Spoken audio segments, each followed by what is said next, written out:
And one of the challenges many people are facing at the moment is staff pay. And, no matter who you talk to, the challenge is, the pay rate just can't keep up with inflation. And again, we'll touch on some of those bits and pieces as we go. So I'm an accountant by trade, so I like a graph, really, really simple graph, but this looks back from the 1970s and comes forward to today. The big red circle, if you like, is the sort of the peak and also kind of where we are at the moment. So according to the Bank of England, and that their guess is as good as anyone's at the moment, we're expecting inflation to hit about 8.7% the final quarter of 2022, which is just unheard of. I mean, unless you are, remember the days of the 70s particularly well, then in reality, the challenges, many of the organisations I work with, they just don't have experience of that. At the moment, we've seen prices rise somewhere between 5.2 and 6.2%, depends on which metric you use, but that's the current sort of benchmark. So it's been spiky in terms of inflation. I'll come on in a few moments to why, but of course the issues of, in the Ukraine are the final push. And the reason why we think inflation will hit the final heights of 8.7% in the final quarter is the next energy cap. So the next energy cap, we had one in April, which will push inflation up towards 6-7%. And then the next push will be the next energy cap, which no one knows. But of course, the forecasters are building in to say, actually, that's going to be the final push. So again, for households, the squeeze on pressures and prices will absolutely come in that element. This is always interesting, and just because it's coloured, so it stands out well. But these are some of the elements of driving inflation. So utilities, there is the blue bar. That's the biggest driver of inflation at the moment. So and of course, this is not business inflation. This is individual inflation. But the links are absolutely there. Utilities is the biggest driver. And of course, fuel prices have started to push up, in particular in some of those elements. The green bar is quite interesting, which is other non-tradables. And what that is in reality, there's still this view that a lot of savings were made during COVID. People have a disposable income still and are still spending money on fridges and other things.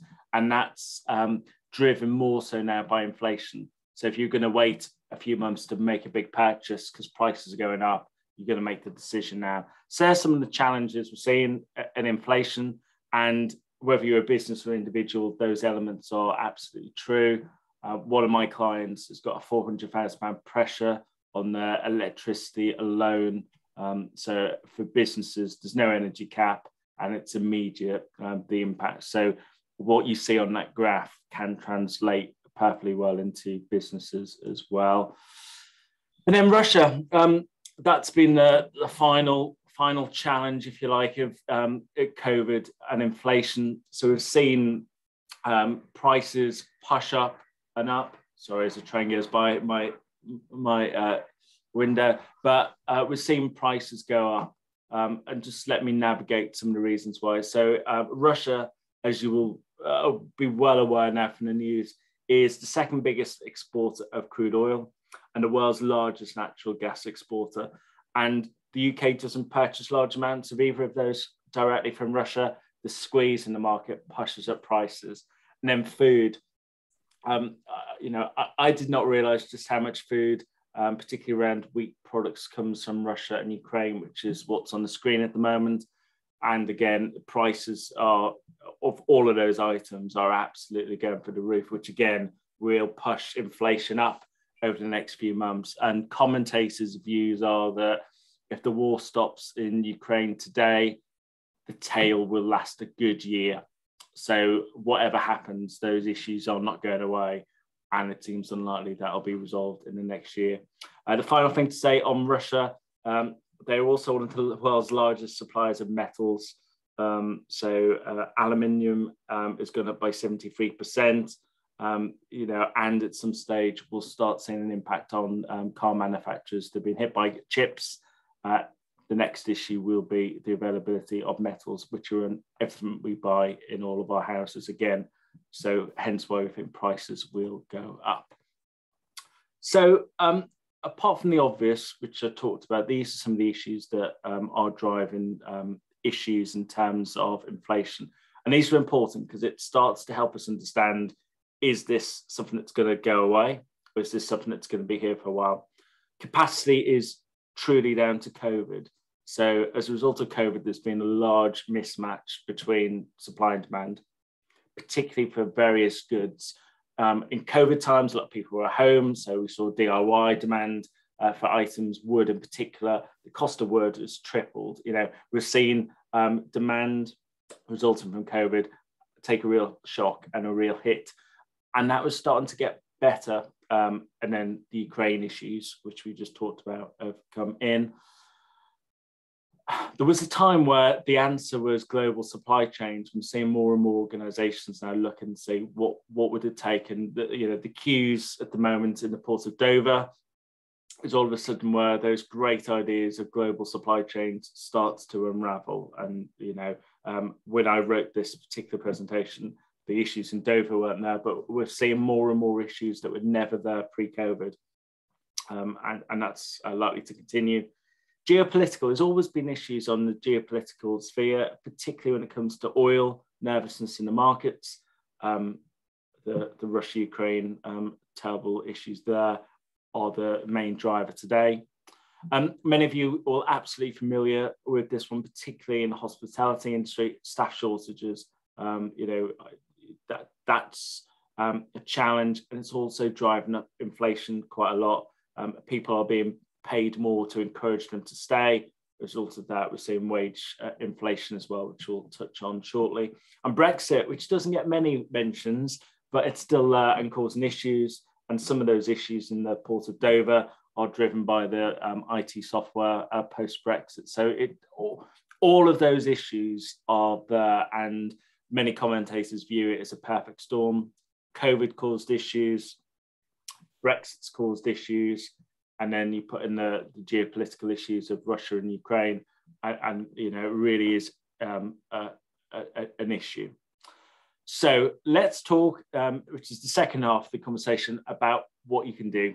And hopefully some of these are obvious, because that's the idea. This is the first half of some of the things you can absolutely do. And these are the processes I would go through with my clients, and these are processes you can absolutely go through yourself.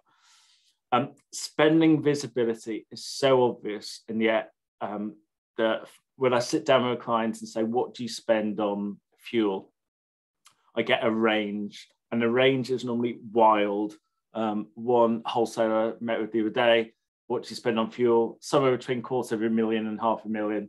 Not the most accurate, and that's true of many of my clients. The first place is, let's be really, really clear. What are you spending your money on? And when you're clear on what you spend your money on, be really clear then, do you have a contract in place?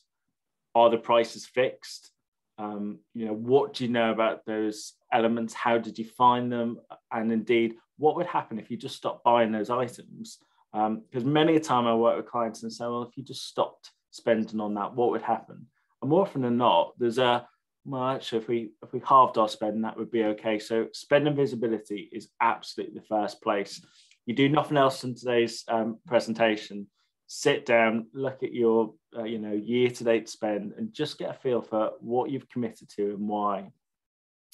And the real important element as we go through this is then contracts being in place are really powerful and helpful.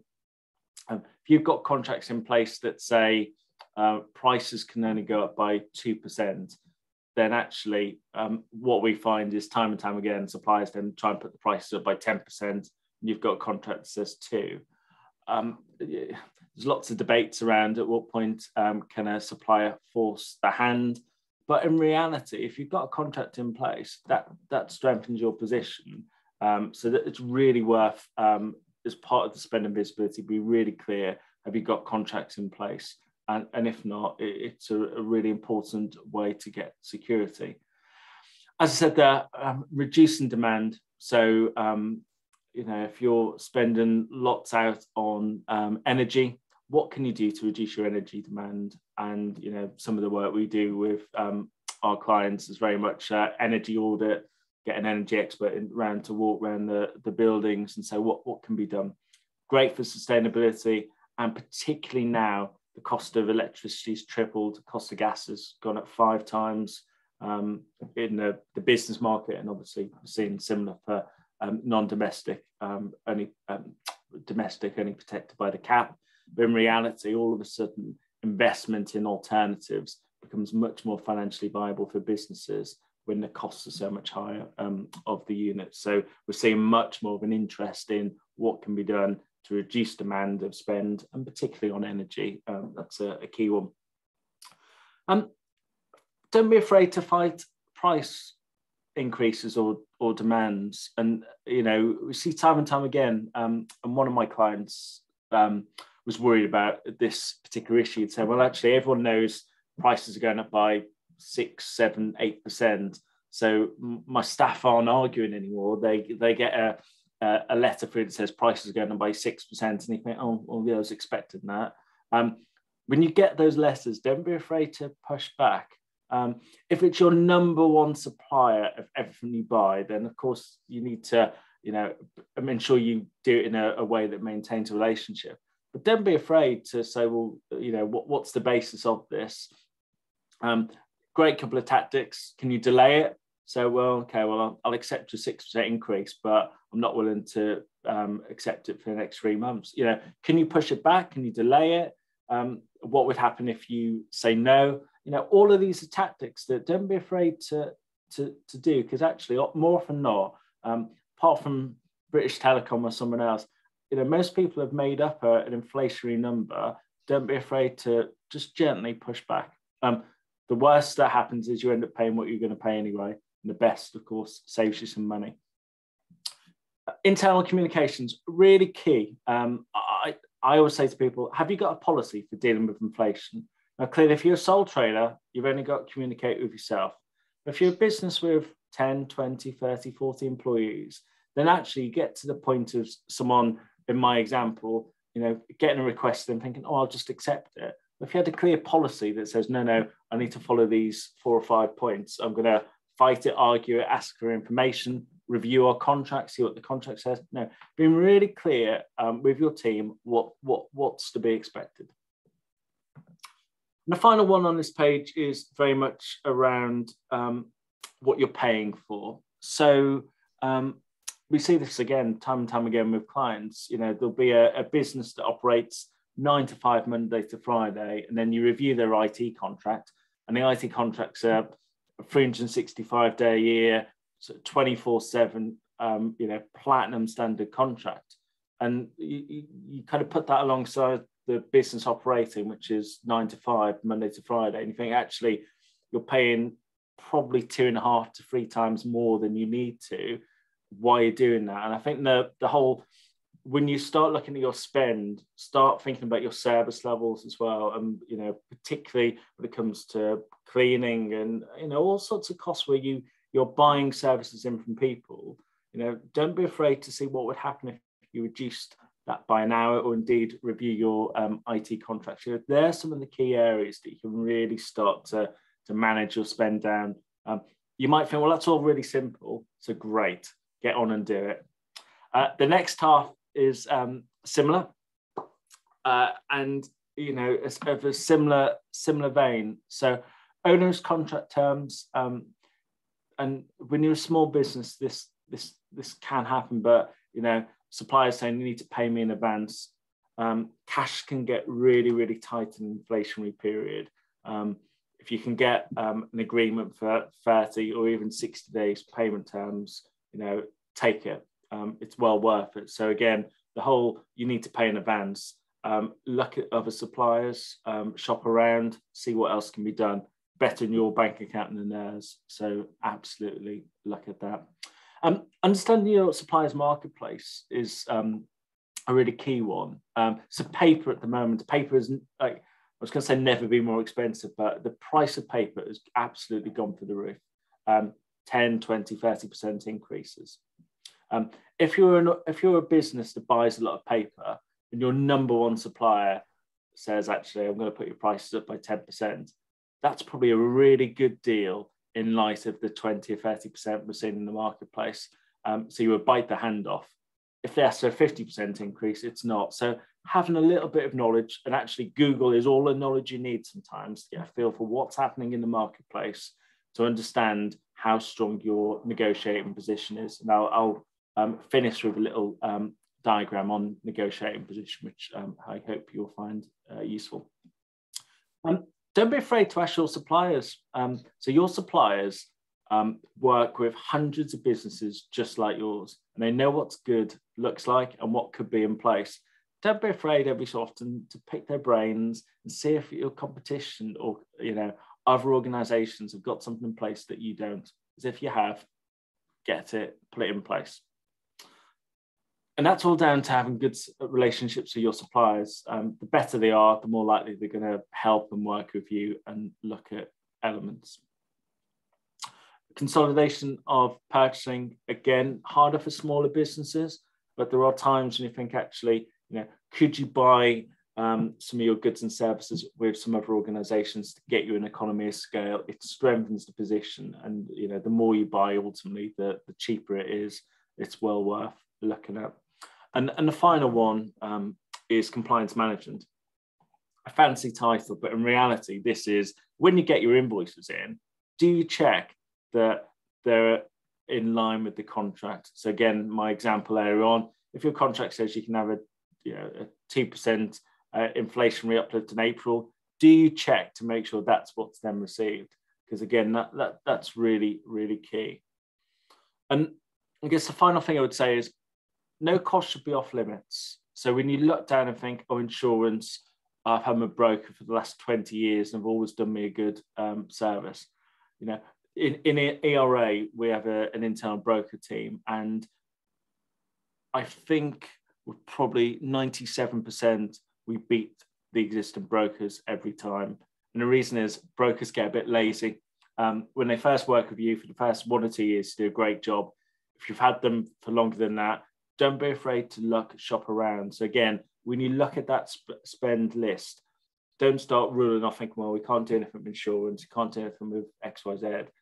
All spend should be ready and where you need to look. This is, I'll finish with this one, but this is called the Crowdjack positioning methodology. Sounds really grand, but it's the most simple 2x2 matrix there is. And I'll just navigate you through it because it's a useful tool. Let me color it in. So the colored in box in the top, what's that trying to say to you? So this situation is a complex market. So maybe electricity, a complex market that it's probably not vital to your business. So the bottom matrix is how important is it to your business? Well, yeah, I mean, if you lose power, that's unhelpful, but it's probably not the most important and most vital thing for your business. So if you think of electricity, you think, okay, well, what can I do with that? What's my position to negotiate? Well, you need to make sure you've got supply, so that's really key, and ensuring you've got some short-term availability, that's key. But in reality, you're quite tied in. There's not many suppliers. Electricity being a really powerful example.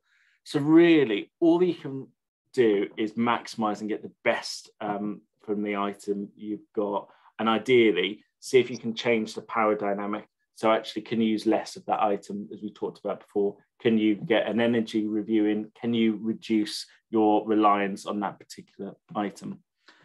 And then the final one, non-critical items. And this is the place that, it might be your stationery budget.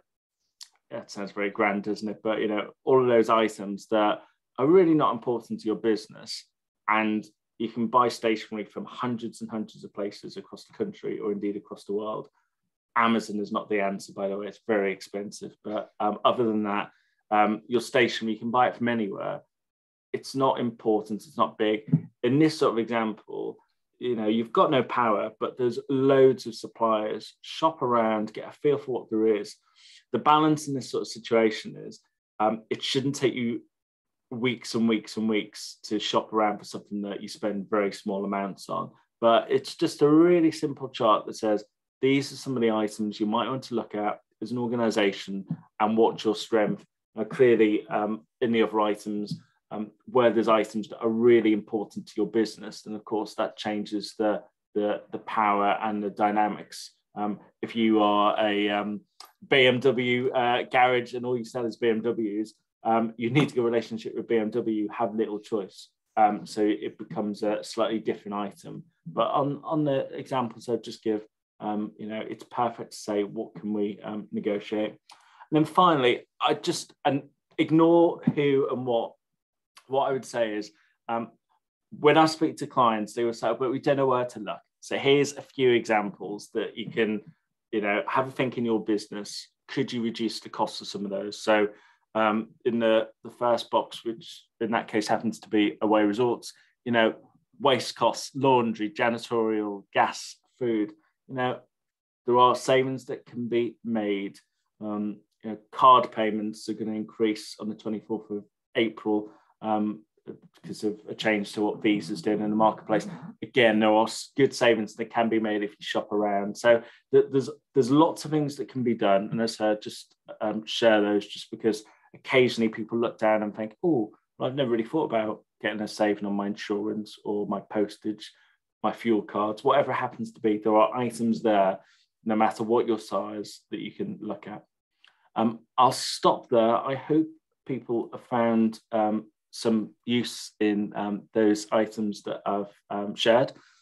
The idea of everything I've talked about is stuff that you can go off and do within your organization. You don't need me.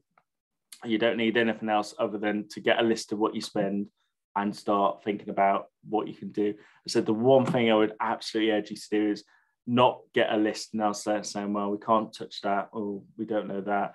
And time again, when people say, well, we got the very best deal, that's because someone's looked on Google, found two organizations, and then, somehow selected one. That is not the very best deal in the marketplace. That is what Google's found. So do bear some of those items in mind. But as I say, hopefully that's been of use, and happy to take some questions if there are any.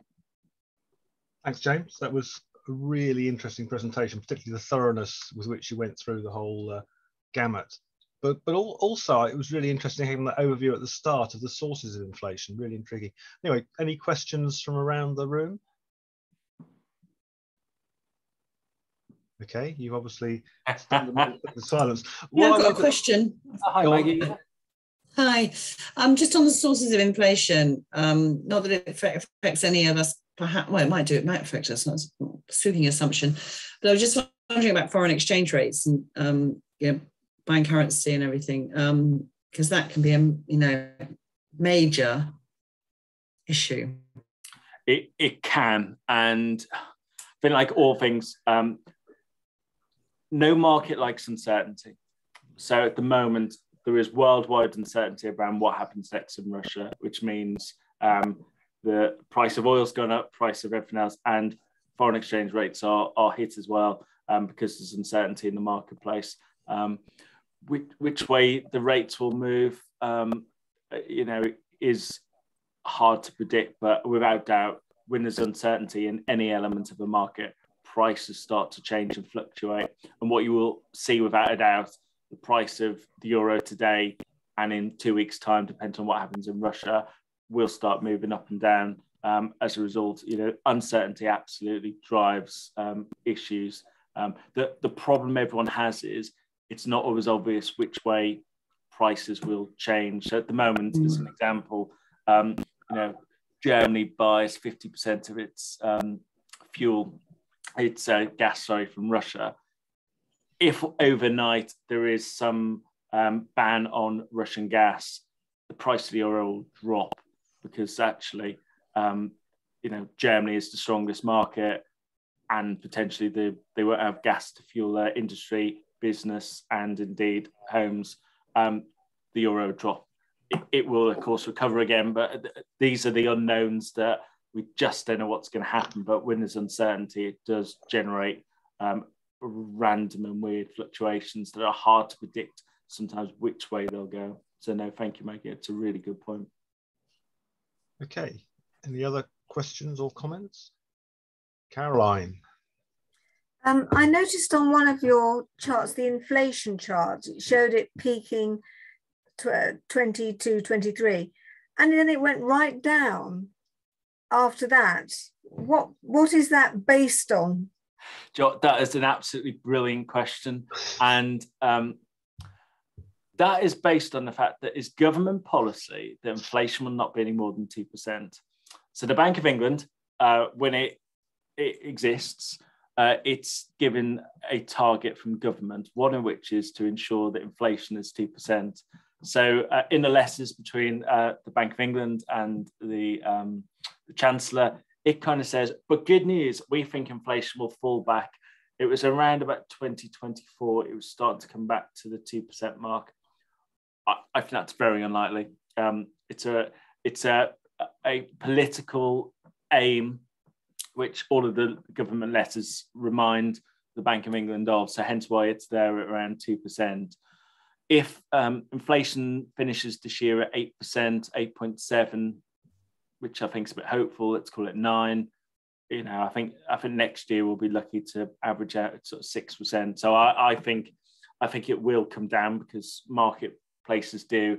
I think it's unlikely that in 2024 we get back to that point. So no, Caroline, it's a brilliant spot, and thank you for giving me a chance to answer that. Yeah, I was paying attention. You were, and that's a really key question actually. So thank you. Any other questions or comments? One thing that struck me, James, was not a macroeconomic factor or a market factor or even what commodities you can look at. It was your point about internal communications, how important it is to get everybody in your organization not only thinking about costs, but thinking along the same lines. I thought that was a great point. Yeah, and I ran quite a large complex organization. It was fine if someone asked me. So as chief financial officer, occasionally someone would come in with a letter and I'd be like, oh no, tell them we're not paying that. I only wish I had the benefit of the experience I've now got, because actually I would have absolutely got everyone together or been really clear in staff communications around this is what's happening in the world, but this is kind of what we can afford and stuff. And yeah, I think it's too normalized. So all of you know everything there is about inflation. You put in the news tonight, it's a big number. So almost immediately it's kind of allowed that inflation and demands are high, when actually it doesn't have to be. And often we see people are sort of blaming inflation, when in reality it's not the case. So no, Rob, absolutely, it's a real key one actually. Of again, all of the simple steps people can take. It's a really simple one that you can go off and just make sure everyone's on the same page. Yeah, that was really good. It's a very thorough presentation, and I think you've displayed a lot of the thought processes that we might not know quite where to start. And I think it illustrated where someone that does this stuff for a living every day, like yourself, can bring that kind of frame of thinking. That's probably true of pretty much anyone in this room who's got the same point with their particular expertise. And Rob, yeah, I was going to say, I think Gillian. Yeah, I was just going to say, so obviously with the oil prices and the gas and everything like that, that's hectic. And all the figures are based on the fact that, say, whatever my consumption is, every month, that the government is assuming that we're all going to continue with that type of consumption. But don't you think like everybody is going, hang on a sec, everybody's turning the heating off, turning, and absolutely conscious of not just leaving the heating on all day and everything like that. So is there not a lot of power in the people who can actually change those figures compared to what the government is thinking? I'd need to play with a spreadsheet on that. The problem is, and so yes, absolutely, but it's not straightforward. So I'm lucky, I've got a fixed deal for 2 years. So I will only get a real hit in my gas and electricity a year from now. So the problem in any government forecasting, it's all quite simplistic. So we see a massive step in April because the assumption is that the price cap pushes all of the price up. But probably half of you on this call will have a fixed deal for another year, and some of you will be already on a variable rate and got a really nasty shock. So you end up kind of it's never a perfect world, but economists live in a perfect world. So they kind of assume things happen overnight. And it's just because it's easier to do it simplistic. So you end up with a bit of a blended approach of April, you get a hit of some people off. You also get absolutely what you say, Gillian, the kind of an element of people trying to be sensible, which is sensible as people can be when it gets to October, November, December, which is the biggest jump of the year. You know, if it's a cold winter, people have to be sensible and keep themselves warm. Otherwise, you know, it's far worse. And I think that's a worry, because my parents have already said, oh, we're not going to have the heating on this winter. It's cold in their house at the best of times. Even in the summer, it's cold. You know, health-wise, it just can't happen. So it's going to be a problem. And I don't know what the solution is. It's easier for a business, if I'm honest, because, you know, if you've got a relatively large building and invest in solar power, actually the return, what used to be 20 years, is probably about 5 years in the current rate. It's still much harder for individuals in houses, but whether we see more done from the government on sustainable fuels, which has obviously happened in the past and then stopped, maybe that'll be the element that gets announced next. We'll have to see, but it's just a bit unknown. But it's an excellent question and really good point. I believe there's a grant coming out for solar as well that is worth waiting for and looking into. I don't know the details of it, but I was speaking to the council about excellent. It. No, that'd be really good, Maggie. And I think I think in some ways, to the last question with Gillian, it will encourage people to look. And whereas people have perhaps thought in the past, I'm not having, or my parents not having solar panels on the roof, all of a sudden, if there's a grant and it starts to pay back over a shorter period, I think people will make a different decision. So, you know, that might help at some stage, but it will take time for that to become normality. I do think it is quite a mindset as well. It's obviously, you know, everyone who's lived here their whole lives, that this is how you handle the heating, you know, in your homes. If I compare it to South Africa, where our homes are not heated, and trust me, it gets really cold in Joburg, really, really cold, and we don't have double glazing and we don't have thick walls and all that sort of stuff. So I feel like I'm actually back there now, because what I'm doing is just heating the main room that I'm in, and none of the other heating is on anywhere else. And I said to my husband, next year, I'm actually quite happy to go back to the way that we did it there, where we actually had like a gas heater that you wheel into the room that you're in, if you can close the doors off, which is like the lounge dining room. And we just used to heat that one room, because we had underfloor heating, but we never turned on because it was so expensive. But you never heated your whole house, and it wasn't a thing. And we had like thin window panes and everything. And you learn that's our life that we live there, is that you just heat, you know, what you can in those rooms. So I think, yeah, everybody for so long, it's just been a thing that you heat your, you know, your whole house, and it's comfortable, and you leave it on all night, and you can change, and you can like almost get your body acclimatized to heat, you know, living with the cold in a different way. Excellent point. Love that. Yeah. There's a whole lot of rethinking going on at the moment, and some of that will pass as the crisis passes, and some of it hopefully will stay with us for good. But I think you've helped us today, James, think about some of the processes that we need to go through, some of the factors that we may never have even considered in looking at expenses in our business. So thank you for all that.